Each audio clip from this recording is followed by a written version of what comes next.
Bienvenue dans Moment Vérité et Grâce. Non, moi c'est Wilson Joseph. Welcome to Moment of Truth and Grace. My name is Wilson Joseph Sr. Moi, ben bon Dieu gloire pour désir ça liban moi, pour partager parole li à coup dans une façon qui est très simple. I give God praise for the desire He has given me to share His word with you in a simple way. En même temps, moi espérer que vous connaissez ou c'est un monde béni. Ou doit comme ça, quoi ça, ouais tête ou comme ça, marcher dans la bénédiction et puis utiliser pour bénir l'autre. C'est volonté mon Dieu pour vous. At the same time, I hope you know that you are blessed. You must know that, believe it, see yourself like that, walk in that blessing and use it to bless others. It is God's will for you. Dans mon moment vérité et grâce, m'a fait exactement ça. Partager vérité et grâce Jésus qui c'est bénédiction li dans la vie ensemble avec famille. And Moment of Truth and Grace, I'm doing exactly that with you, sharing the truth and grace of Jesus with you, which is a blessing in my life together with my family. Ma continuer série enseignement moi été commencé sur l'esprit, Nanm et corps. Jeudi nous dans épisode 2 corps. I will continue the series of teaching that I began on the spirit, soul, and the body. Today we are in episode 2, the body. Là nous dit trois mots ça yo, l'esprit, Nanm et corps. C'est à quoi nous te voyons monde devant nous. Parce que c'est trois parties ça yo que bon Dieu te mettait ensemble pour les te faire, qui c'est trois parties vivantes qui nous. When we say those three words, spirit, soul, and body, it is like we see in front of us a person. Because they are the three parts that God put together to make mankind, which are three living parts of a human being. La Bible dit nous, au commencement, après bon Dieu te fin créé ciel yo, à terre, à tout ça qui dans yo, il était créé un homme qu'il te relé Adam. The Bible tells us that in the beginning, after God created the heavens and the earth, with all that is in them, He created a man named Adam. À poussière terre, il était bâti encore. Il mettait la vie là-dedans qui te vient faire venir un homme vivant. With dust of the ground, He built a body and put life into it, making it a living soul. Dans l'autre épisode, m'a parlé de la vie ça, qui c'est l'esprit, qui baille existence à l'homme vivant ça.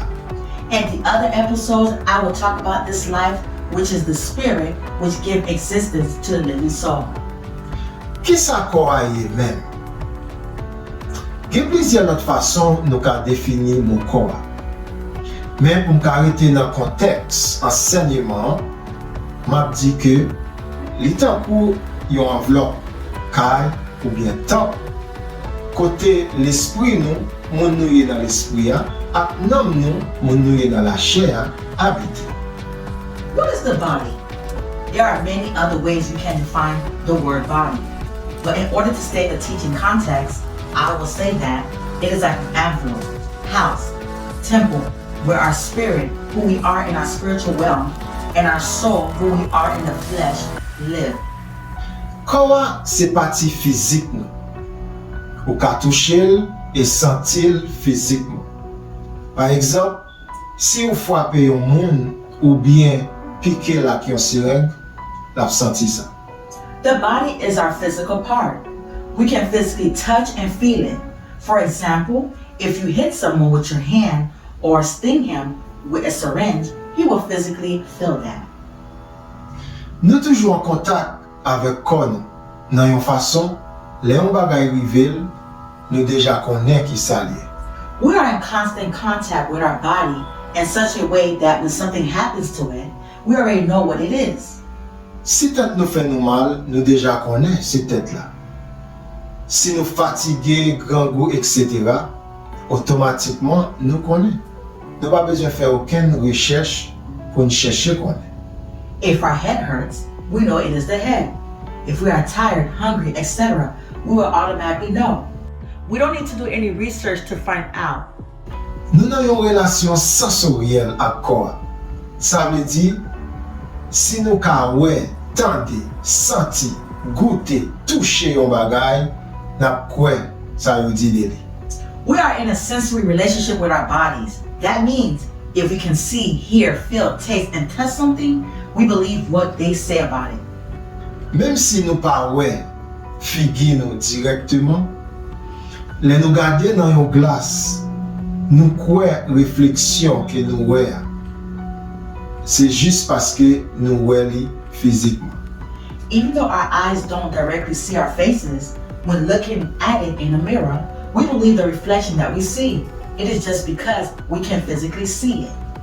Tout ça yo mwen di la, c'est pour m'ka fè yon description de corps ak relation que nous gagnons ak li. Everything I have mentioned here, it is just to make a description of the body and the relationship we have with it. Mais comment nous te fè gen corps ça? C'est bon Dieu a propre mêle qui fait corps à toute partie qu'il a donné.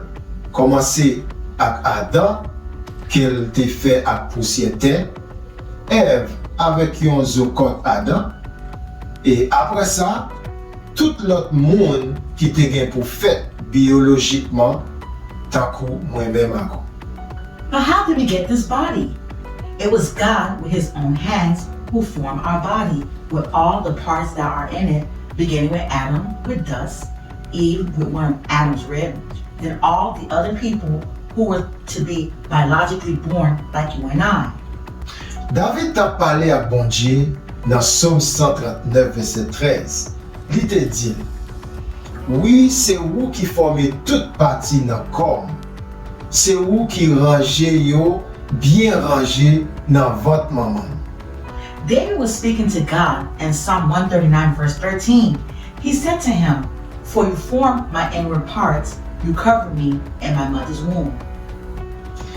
Bon Dieu, lui-même te dit, Jérémie dans Jérémie 1er, verset 5, avant que je t'eusse formé dans le ventre de ta mère, je te connaissais.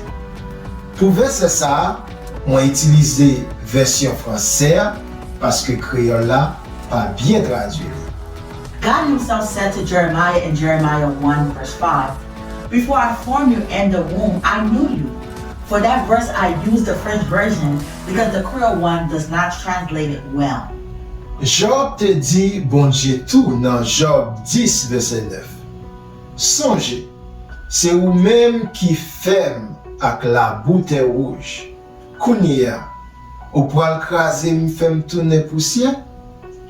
Job also told God in Job 10, verse 9, "Remember, I pray that you have made me like clay, and will you turn me into dust again?"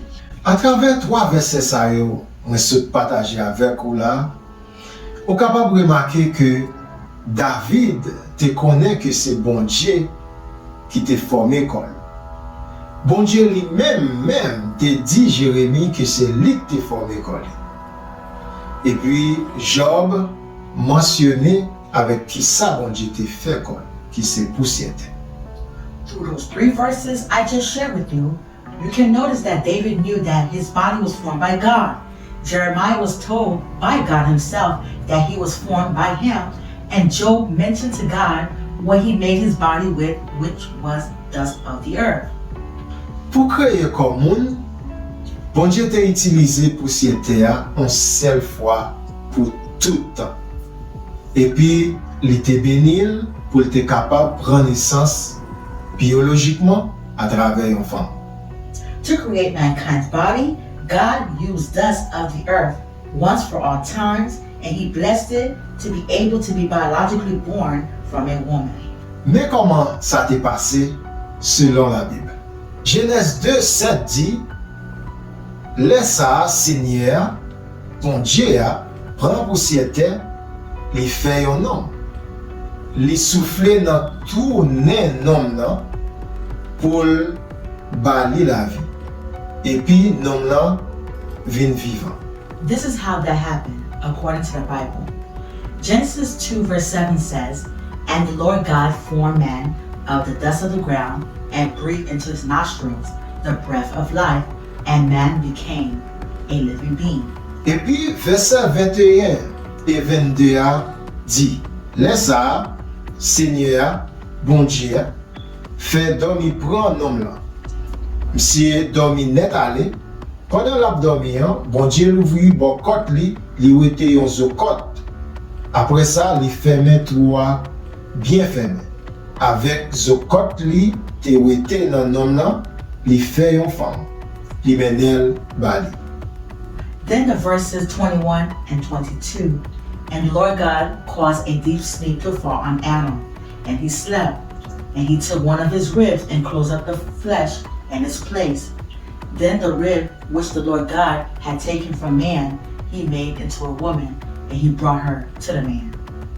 Dans verset 7 là, m'a considéré premier partie à seulement, parce que m'a parlé de corps.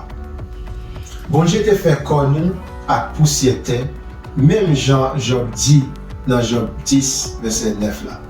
And verse 7, I will consider only the first part, because I'm talking about the body. God made our bodies with the dust of the ground, like Job mentions in Job 10 verse 9. Genèse 3 verset 19 mentionné ça tout. Après, Adam et Ève te fin désobéir mon Dieu à travers influence Satan. Parce que c'est poussière ouillée ou gain pour retourner poussière encore. Là, c'est des corps seulement l'état parlé. Genesis 3 verse 19 also mentions that after Adam and Eve disobeyed God through Satan's influence, for dust you are, and to dust you shall return. Here, God was talking about the body only.